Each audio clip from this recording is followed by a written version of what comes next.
So, dear listeners, our next guest describes herself as an author who has always been surrounded by family pets, big and small, from dogs to peach-faced parrots to an aviary of budgerigars and even a goat, duck and a turtle who lived in the family home. Now, friendship, the tragedy of loss and the power of reflection also inspired our guest to basically go on an 8-year writing journey that brought into the world the book Teida's Story, Life Through the Eyes of the Dog. And today I've become a little bit a part of that journey because I have the absolute pleasure of talking with none other than Danielle Corrie. So Danielle, welcome to the Australian Booklovers podcast. Thank you very much, Dan. Thank you very much for having me. No problems at all. I'm very excited to talk to someone who obviously has a huge love for animals and also has a little bit of a different journey as far as the writing. But I guess the first thing I wanted to maybe touch base with you about was I was quite interested to read that at one point you admit English wasn't, or should we say English was far from your strong point during the school years. And yet the passion for writing obviously refused to be ignored because here you are today, you're a published author. So before we dive into Teida's story, I was wondering if you could maybe let our listeners know a little bit about Danielle's story, your story, and also maybe a little bit about the changing relationship that you've had with writing. Way back when I went to school, which was way back in the day, my favourite subject was maths because I like spelling, I like grammar, I enjoyed reading, but then when it came to writing essays or comprehension and those sort of side of English, I just couldn't do it. I flunked it, I was weak at it, I was never good enough to pass anything, and I ended up getting when I was in year 5, I had an 87-year-old nun who actually basically was my teacher, and when I got to high school she decided to offer me tutoring, so I took her up on it, and she tutored me before and after school in comprehension. It helped me a little, but not great, and I used to get like 12 out of 20 in writing essays because I was just too logic. I didn't know how to waffle, as they call it these days, or expand my work to get to the word count. Even at uni or tertiary education, I'd get my sister to expand it out for me because I just couldn't meet the word count. So well, inserting the fluff is very important sometimes. So I had to get some help there. But like English was my weakest subject. I'd avoid all essay subjects possible. My favourite subject was maths. Way back then. I enjoyed writing to pen pals back then. Used to write to people overseas, but you never were critiqued about your writing and how you wrote things. You just wrote. No, this is true. It's funny because we just had a guest in the Writers' Lounge who's brought in a pen pal initiative, and it got me thinking. Now I think I remember, but when I was a kid, I'm pretty sure some magazines and even in the newspapers in the sort of back section, they used to have ads for people looking for pen pals. Am I imagining that, or was there once upon a time you could find them? That's how I found it. There was a little leaflet of pen pals, people wanting to write to other people from other countries, even other parts of Australia or New Zealand, and that's how I came to writing to other people worldwide. And I even met my pen pal when I went to Jamaica. I had a friend in Jamaica. My sister and I had a trip to Jamaica and we met her. So that must have been pretty interesting. It was. So it was a bit of because my sister actually had a pen pal in Jamaica, and her name was Faith, and Faith had a friend who wanted to have a pen pal in Australia as well. So I friended her. So we decided at 94, when it was the 94 bushfires, to take a trip to Jamaica and meet them, or meet my friend, because I don't think Sam's friend was still around then, and maybe she was, but we met her and spent a couple of weeks there and then came back via Fiji, and so that was my pen pal experience. Well, and the other good thing with power of words to bring you gifts in life. The other thing too is that I did German at school, and one of my pen pals was German. She was Austrian, but she wrote more German than Austrian, than English, and I could actually practice a bit of German trying to write to her. Ah. It was just very basic because I wasn't as good as German compared to the other students, but at least it gave me a bit of writing experience there. Absolutely. And is letter writing something you still do much of? I do Well, letter writing, I mean, I like, there's a lot of emails now, I guess, in the thing, but I've become involved in Authors Pen Pals, which is probably one of the guests you've had today as well. And Yes, for Kate Foster. no, Yes, yes. there you go. Wow, small world already. So I have I began to write to one of the schools. I'm waiting for them to reply back, and another school I'm waiting for them to reply to me. It's in the pipeline. It's in the pot. That's amazing. That's awesome. So yeah, it's sort of full circle there. But I And still write Christmas cards and things like that rather than email. So I mhm. still write in that way. Yes, I think my life's a little bit hollow at the moment. I do miss getting postcards or sending postcards, but I guess that also tells me a bit of a reminder I'm not doing anything worthy of a postcard right now. But Christmas cards, birthday cards. It's nice to get the handwritten ones every so often rather than, the text or the email that people yes, do. yes, I Voice know. is taken over. I definitely still take the time to fill out a blank card rather than just pick one and put a name on it. So the tutoring sort of helped you, incorporate writing in part of your repertoire. How has your relationship with writing been prior to starting the book? I mean, was it something that you were consciously looking to, eventually write, or was life I sort never of? thought of writing a book. I never even thought of that in a million years because I just thought, well, no, I can't write an essay. How in the hell can I write a book?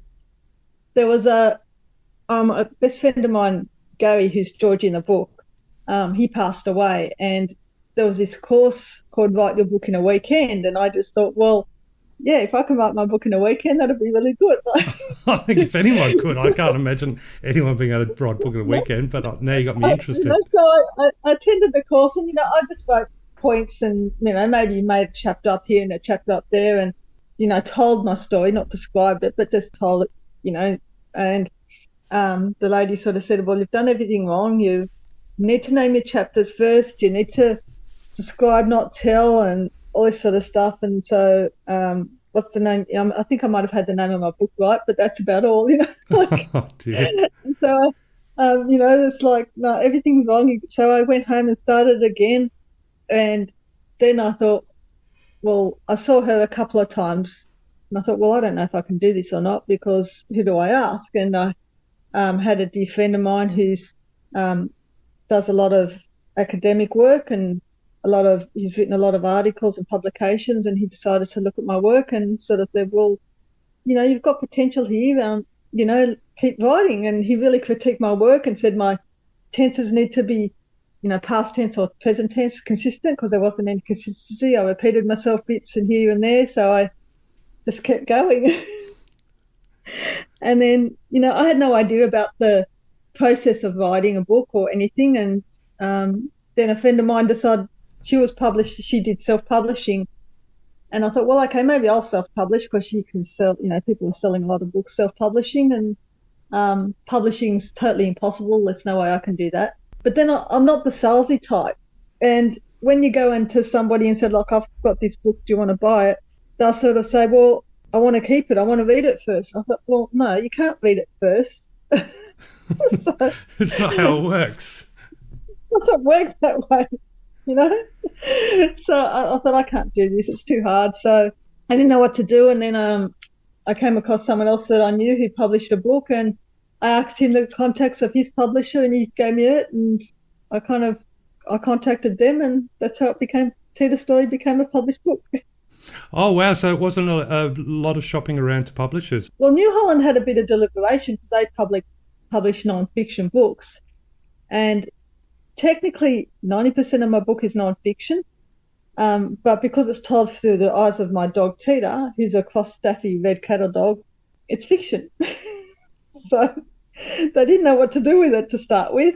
Uh-huh. And then all these directors and other people to make a decision of do they take the risk or not, and they did. So that's how it got published. But it's a lot of patience and a lot of back and forth emails. What do you think and things like that. So Yeah. I've learned a lot since that time. And you said it took, give or take 8 years to sort of get the book Yeah, give or take from the together. beginning of starting this course to when it was published. I mean, probably 8 years in the making. then you've got to decide, do you want it published or self-published, and that takes a bit of time. But yeah, How did it feel when it it's was not like every single finally day. on the shelf? Yeah, well, it's not like every single day you sit and look at a book either. You might sort of have a break for a bit and get back to it, because if you sit there and write every day, you miss things. It's like when you're trying to look for something. Oh, gee, I've lost something, and you're looking around the house to find it, and you can't find it, and all of a sudden it turns up. So you need to give yourself a bit of a break and then go back to writing instead of just writing and writing and writing. Yes, you got to sprinkle in a little bit of real life sometimes in there, don't you? I know. Or write something else and come back to it, and it gives you another brainstorm of, maybe I should write this, in a different way or something. So Well, but by the sounds of it, obviously you describe yourself as always surrounded by pets, big and small, and it goes without saying that your little Wolfie has played an enormous part in your life. So obviously pets hold a huge place in your heart. But I also understand that you have a strong fascination with the spirit world also. So I'm curious, Danielle, do you think there are special connections to be made with animals? Something almost magical. well, there is. Teida and I had this magical connection, and she could read me like anything, and I knew her like anything. So animals are very intuitive. They know about us. They pick up on our energy, and I guess a lot of people misinterpret that with sometimes, because it's like, oh, this dog doesn't like me, and it's like, but if you stay calm, it'll be calm. If you get anxious, it'll get anxious. Mm. And even in the spirit world now, like, I sense that Teida's around me because she's passed away now. I sense she's around me a lot, and that sometimes gets you through each day. Of sometimes you just have this day of, gee, what do I do here? What do I do there? And all of a sudden something comes into your head, and it's like, oh, okay, thanks. And sometimes you just know it's from someone up there. So I believe that a lot in the spiritual sense. Yeah, And, I agree. I think there's definitely, like you said, they can definitely pick up on our emotions and are definitely very intuitive to our moods, our energies. people thought Teida, I mean, she's a dog, obviously, but she could tell when somebody, like a dog can tell when a female is pregnant, for example. My friend Gary, it was the last time when he turned up, she knew it was the last time he'd turn up, and he was basically dying. He was terminal, and she knew that his final visit was his final visit. She also knew because he's diabetic, when his sugar count was down, all this sort of thing. I had a friend who was actually, just over here having a conversation on his phone. He went to go to the laundry because he wanted some private time, and Teida's water bowl was in the laundry, but she didn't go and have a drink until he actually finished the conversation. She sat there and just watched him until he finished the conversation. It's like it's just someone that eavesdrops. Must make sure she's got all the information. Well, it's like, I think she sort of thought, if he was human, she'd probably tell him, what to do, but she's a dog. So, but I just found it fascinating that she just wouldn't budge until he actually moved, finished his conversation with this person on the other end of the phone. Tell me a little bit about the Gary, because obviously yourself and Gary, the Teida story is your story and Gary's story. Gary, I met at the State Emergency Service, I'll say SES, but Gary's a volunteer member of the SES, and that's a volunteer organisation that helps in emergency situations or storm and rain and, that sort of thing. That you see these orange people in orange overalls on roofs and helping in floods and that sort of thing. That's the SES. And they're everywhere. So they're not just in New South Wales, but they're all over Australia as well. And Gary was a member of the local SES. My sister was a member, and then I became a member because they needed admin help. So I became a volunteer member, and Gary and I established a friendship. He has a wife and 3 kids, and sort of took me under his wing and just started from there. And Gary helped me get Teida, because even though I've had dogs growing up, I never had a dog of my own once I left home, or a pet of my own once I left home. And I was working long hours, morning and night, and I thought, there's no way, as much as I want a dog, there's no way I can get a dog, because I don't think I'd be able to look after a dog with, working so long. And I didn't think it was fair to the dog. But then Teida came along and proved me wrong. So, and Gary helped in that process with Teida. He was sort of semi-retired, he might be retired. And when I was at work, he might have come over to make sure she was okay. Um, I didn't have a car at the time, so if Teida needed to go to the vet, I'd call on Gary and say, look, can you help take Teida to the vet? So little bits like that, and they established a bond as well as I did. So that's how we came along, and I was like part of Gary's family. So it was a trio inspired by Teida, bring kind of the rope that binds the knots. So so Gary had time with his family, with his wife and his children and things like that. But when he's in his spare time, I'd come over and hang out with Teida or hang out with me, or I'd help him with the SES. And yeah, it was a lovely friendship. Well, it definitely sounds as though it's a friendship that, one, that obviously was very much treasured, but two, it's celebrated in Teida's story, Life Through the Eyes of a Dog. But I'm just curious, yes, Danielle, from a writer's perspective, obviously you did the how to complete a book in 2-day course, and you got a lot of guidance and help with the writing process. But when it comes to Teida's story, I'm curious, was it a conscious decision from the start that you'd be telling the story through Teida's eyes, or was it something that came a little bit later? The dog's eyes rather than a human's eyes, because a dog can be more objective. And it was a healing process because Gary passed away, and I wanted to share the bond that we had, Gary, Teida and I, in the hope that it would help someone else in a small way. Because we went through grief and loss and happy and sad times and good and bad times, and just to show that a pet can actually help a human and a human can help a pet, and we can always have a connection with our pet no matter what it is, whether it's a bird, a dog, or anything in between, So that's why I wanted to write, and I wanted to write it through Teida's eyes because I thought Teida is an important part for both of us. So yeah, I just decided to do something different out of the ordinary. I couldn't imagine it was easy to start with. So what do you think were some of the challenges that came with writing, or telling a story through Teida's eyes? Because I trying to sort of sit here thinking, how would I do it if I was going to write through Bobby's eyes, my cat? But I wouldn't even know where to begin. You've got a lot of memories you have with the pet. So you have these little memories that you have from when they came into your life. So Bobby's your cat, your dog? Oh, yeah, he's my cat, but he's about the size of a dog. Well, cat or dog. But, you have all these memory times or, fun times that you have. You might have a regular routine that you do every day, whether it's feeding in the morning or night time or playing ball or, you got cats on the scratching post or something. And some things that are funny that you, like Teida was epileptic, for example, and that's something that people probably aren't aware of.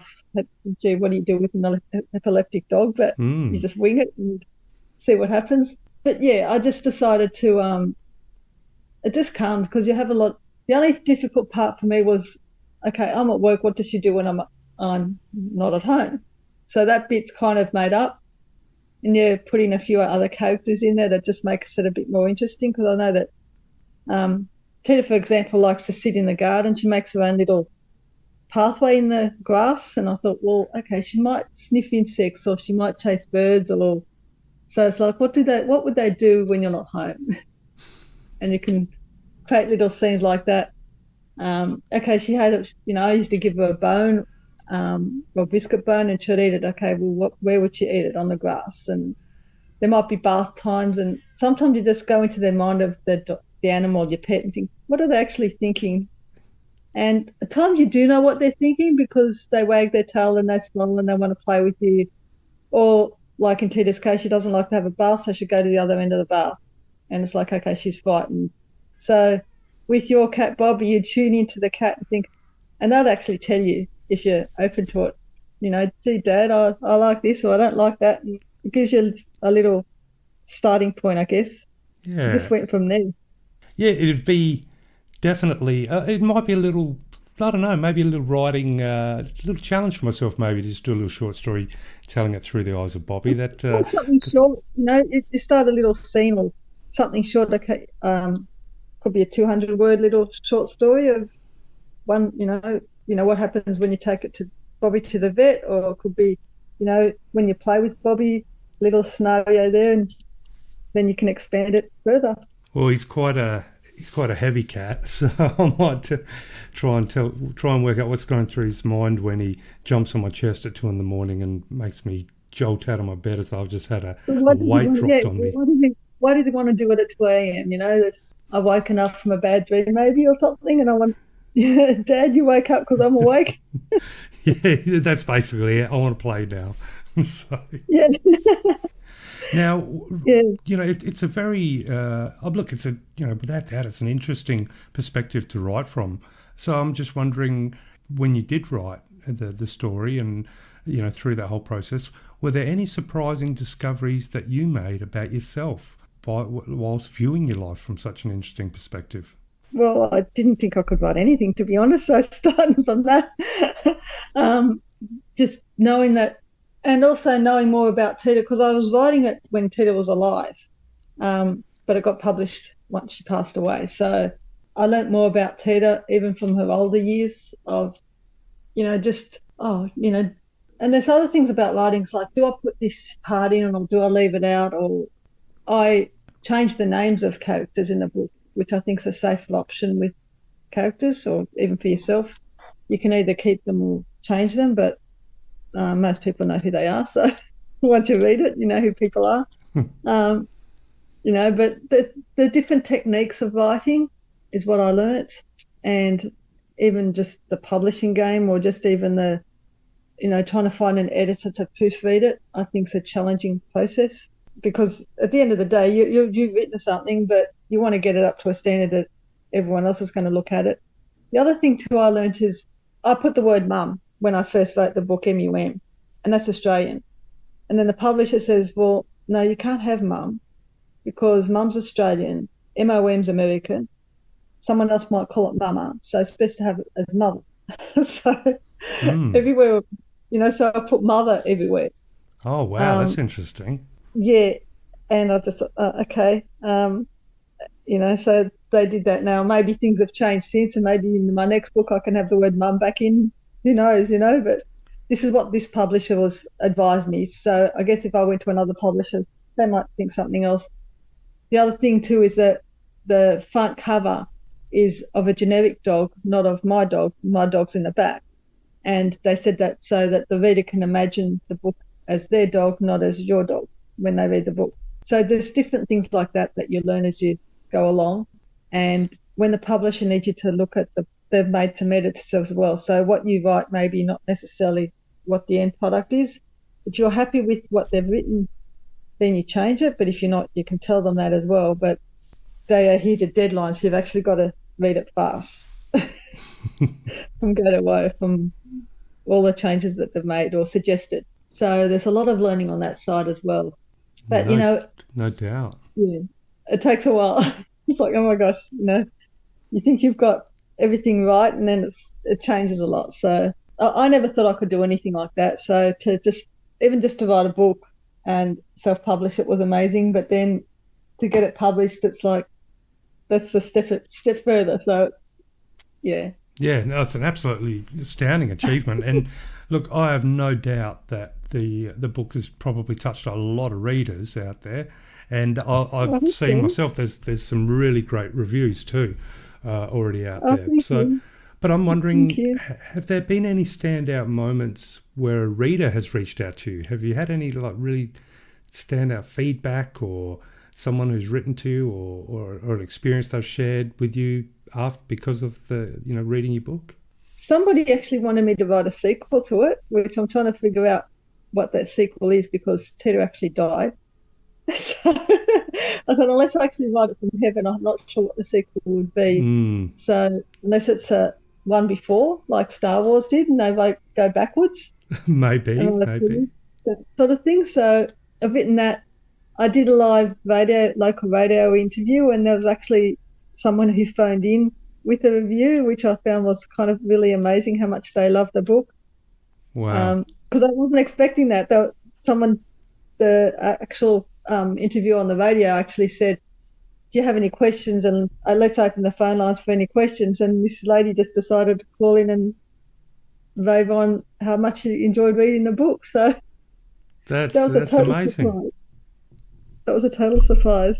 So, yeah. But anybody who hasn't read the book, please feel free to review it either on Google Reads or Amazon or, Dimmix or wherever you've bought the book or wherever you buy books, so other people are aware that it's out there. Yeah, That really absolutely. helps. And I think, as writers, it would be nice to make money through writing, but, I think there's one thing probably better than money, and that's a good review. And by the sounds of it, you've already got quite a Well, few. yeah, people don't know about the book unless you tell them, and word of mouth is fine, but that's for your local area. But to get to people out in the world or in other areas, a lot of them use the internet, a lot of them don't. A lot of elderly, the modern day generation use the internet, but a lot of the elderly don't. So I try and cater for both. But Hmm. if you're on a website like Goodreads or Amazon, or you look at reviews before you're buying a book, then put it up there. So Now, you mentioned that yeah. you're on the radio, and I've had a bit of a peek at your Facebook and your website, and there's photos of you doing book signings in bookshops, and you've got interviews, and so it was a long journey. You said yourself at 8 years sort of for the moment to come when it was finally published, but I'm wondering, was there a particular moment for you that when you realised that Teida story wasn't just a book, but was actually becoming a huge part of your life? Did it sort of, was there a light bulb moment when you realised that this was having a huge effect on your journey forward, or has it sort of just slowly changed your world around you subtly? I'd say more subtly because COVID got in the way, to be Oh, honest.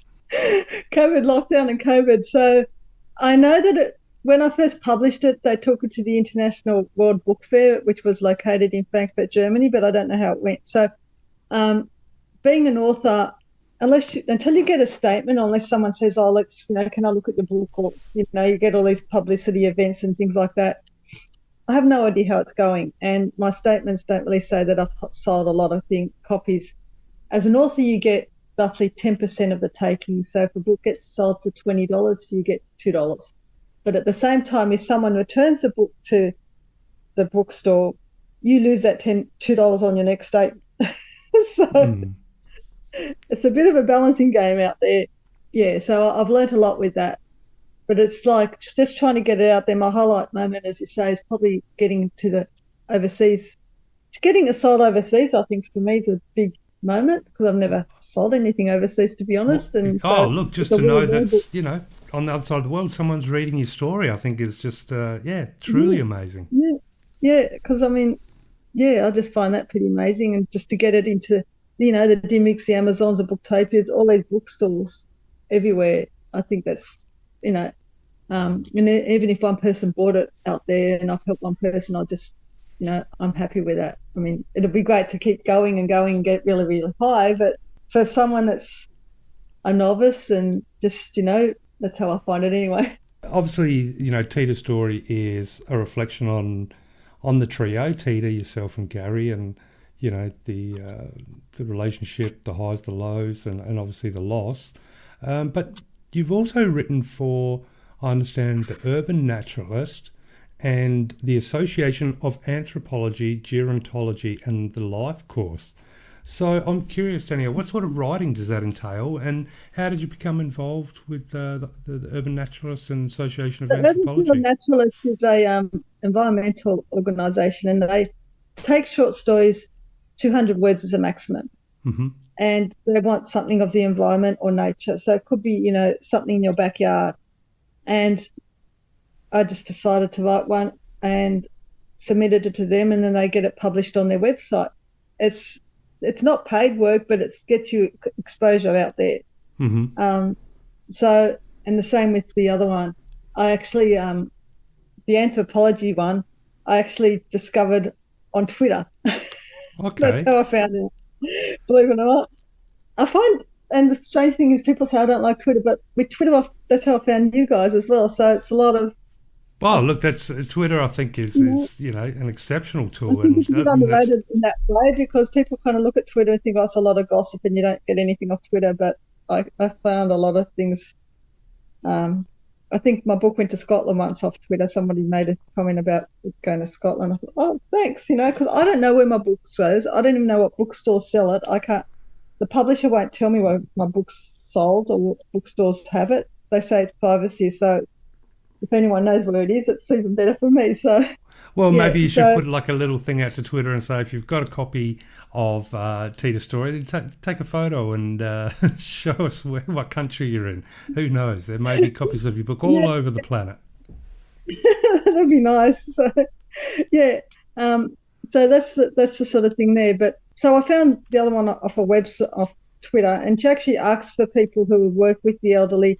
It was to do with COVID as well, with traditions, and I just decided, well, it was lockdown, and I'm I'm of Lebanese background, and my mum's Catholic and my dad's Orthodox, so we celebrated two Easters, and our Easter tradition actually got a bit sort of, we missed out seeing everyone at Easter because of lockdown, and I was just like, well, what do we do now? So it was explaining how COVID affected traditions and Easter traditions like that, and that's how I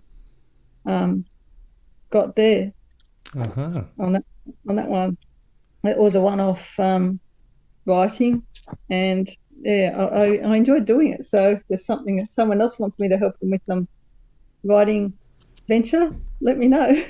Well, that kind of leads to my next question, and that is, when it comes to writing, are you currently working on any new projects, or are you toying with any writing ideas? I'm toying with a second book. I'm in the process of doing a second book, which is Oh, totally different to Teida's story. It's matters more closer to the heart than what Teida's story is, so more personal. So I'm working on that right now. And probably, the Urban Field Naturalist is there. They're restructuring their process of trying to get short stories. So once they sort that out, there might be another one out there that I can publish, put out there for them. That's what I'm writing on at the moment anyway, those two. ooh, and how far off do you think the new idea is from turning into Well, a I've book? written about 40,000 words and they want about 70 to 80. So I'm not sure how that is. So I've got to probably, yeah, double what I'm doing now in Well, time. you double it, yeah, but it also means you're more than halfway. Yeah, exactly.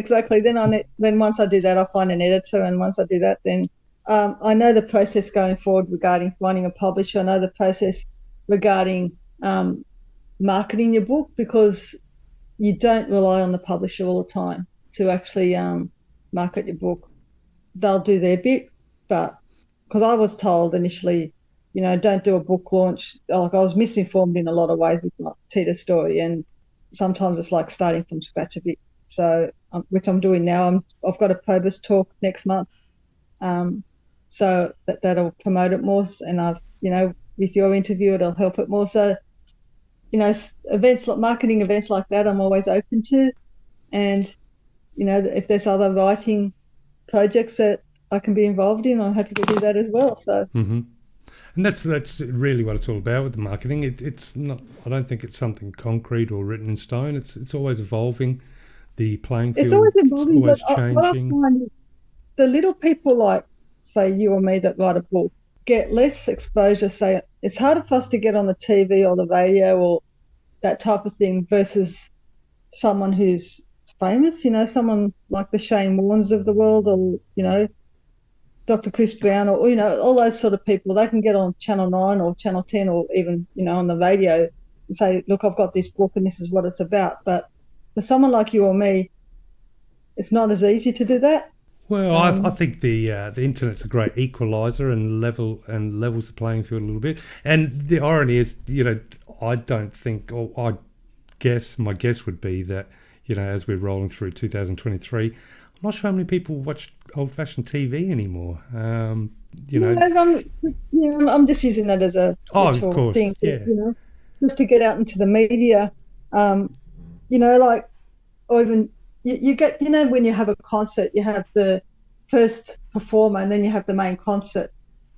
I Hmm. think that needs to be done with other promotions as well, whether it's writing or other promotions. Promote the little author as, you've got this main author that's got a big book launch. Promote a little author that's has a similar genre to it. If it's about animals or if it's about music or something else, just so they can get a bit of exposure as well. I think just to help them along a bit.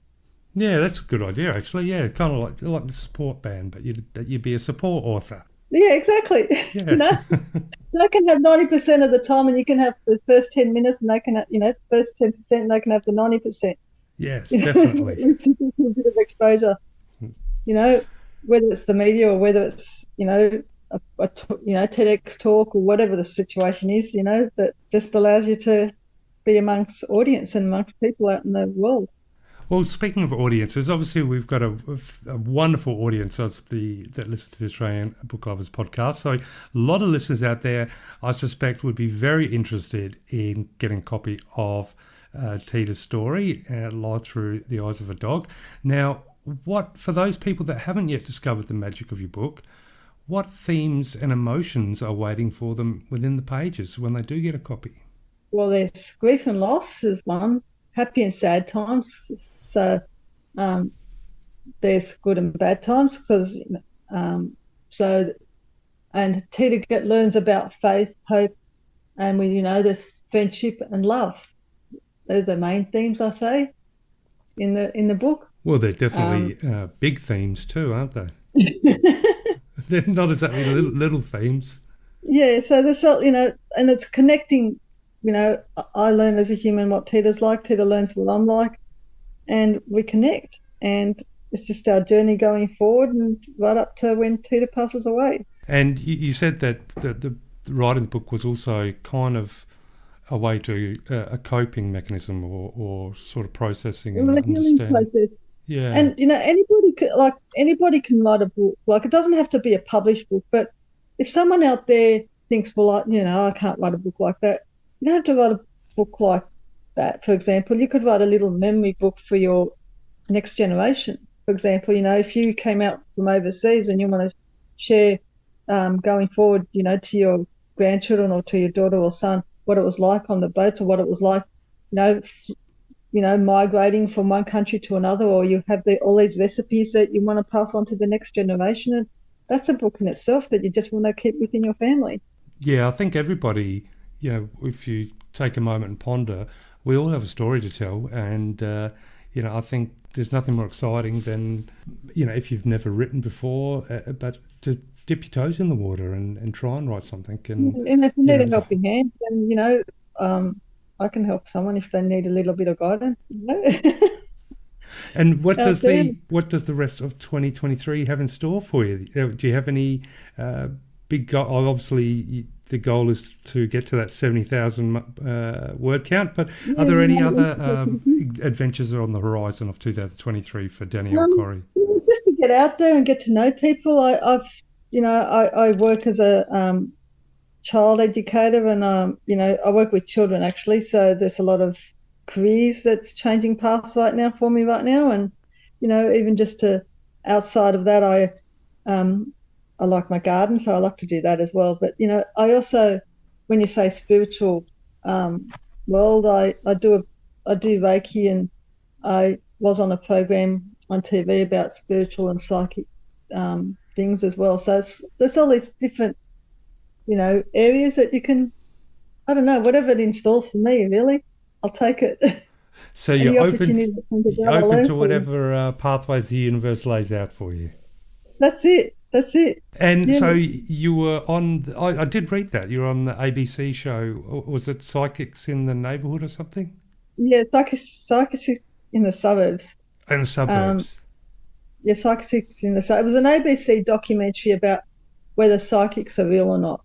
I was at a downer at that time because the strange thing was a friend of mine, I won't say strange, but a friend of mine who does a lot of mediumship readings needed someone, asked if I wanted to be part of this show that was going around about psychics. And this lady had been interviewed or filming for like 3 years, and I came in at the last 6 months of it, and all of a sudden I'm one of the main characters in this document. I didn't think I was doing anything because I thought my mum died, Gay not long passed away, Teida's dying, and I'm hobbling around in a moon boot, and the last thing I wanted to do.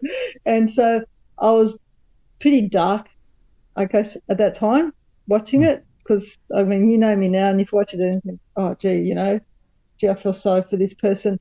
And you learn a lot about TV too, because someone will look at you and think, oh, gee, why did you do that? Or why did you, do this? Or why did you give this psychic this money? Or, they get misinterpretations of what it was like. But you do what actually you get told, basically. So, you go there and say, can you go to this show, and you give them this money, and this is what happens. And Florence is a lovely lady, and she's gone to heights after that show, and in her mediumship world, and she's gone to really good levels there.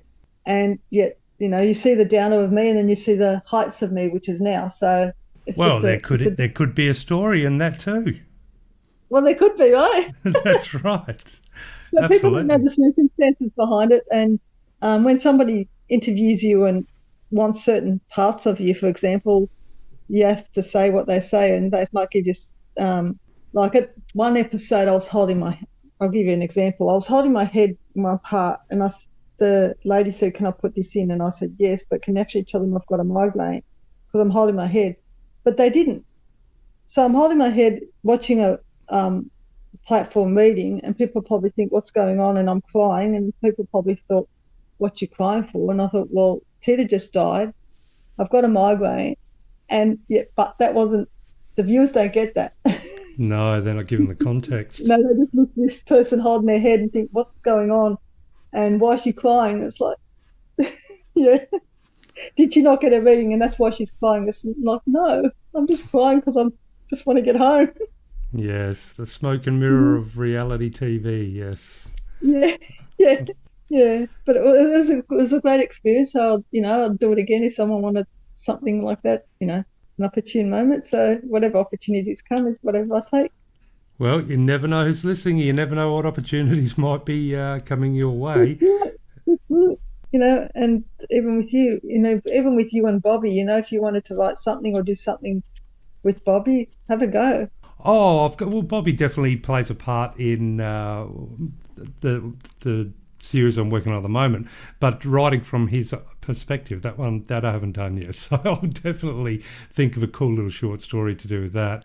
But speaking of stories, where can people find out, buy the book, or more importantly, find out more about Danielle Corrie? You've got your website. Are you on social media? What's the best place for people to learn more about you? Everything.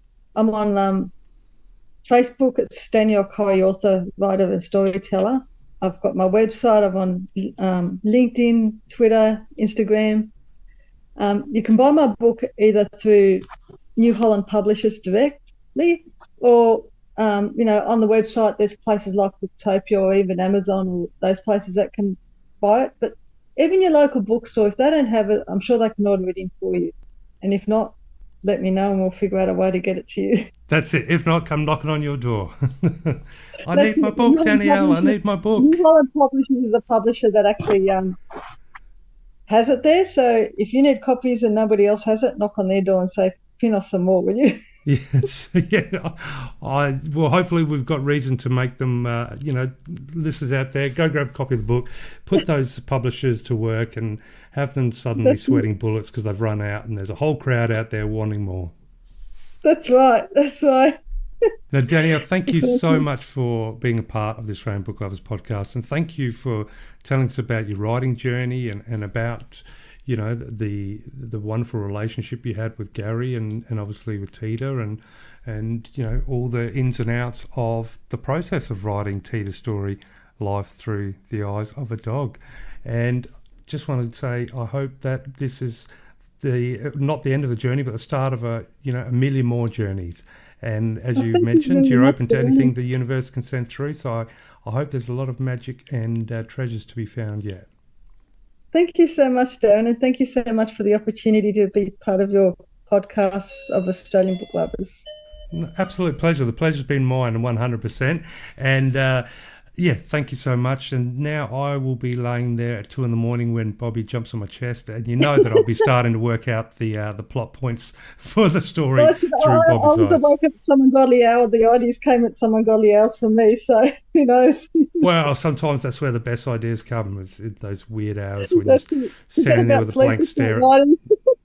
Yep, or getting a glass of water in the dark, and suddenly you're staring at the light pole through the window, and a bolt of inspiration comes, and there goes sleep for the night. That's right. But I wish you all the best on your literary journey and all the best on life's journey. And thank you so much. And I would hope that sometime soon you can join us in the Writers' Lounge so we can catch up and find out what's been happening with Teida's story. I'd like that. Thank you so much, Darren.